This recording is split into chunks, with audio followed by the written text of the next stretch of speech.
There's so many interesting details in this movie that I can't really get over, so let's get into another one right now. So you know that Smokestack twins are returning from Chicago where they worked with Al Capone. And we see in this newspaper letter from the official Sinners Spotify page that the gang tensions will rise in Chicago after the Irish mob and Italian mafia clash. And this article talks about how the Irish mob accused the Italian mafia of stealing goods. However, a similar claim was brought up from the Italian mafia side, believing that the Irish mob was stealing goods.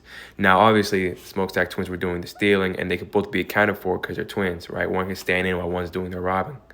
And I feel like that worked really well because in their outfits, you could tell they're wearing different colors and different styles of clothing, showing which one they were aligned with at the time.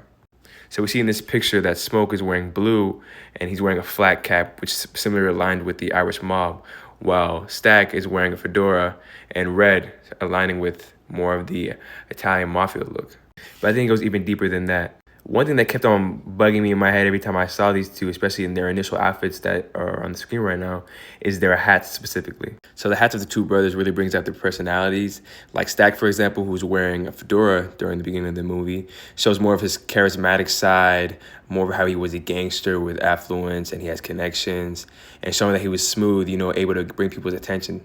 While Smoke is wearing a flat cap, which shows someone that is more gritty, street smart, more level-minded, and really thinks things through, very rational, which is definitely in line with Smoke's character.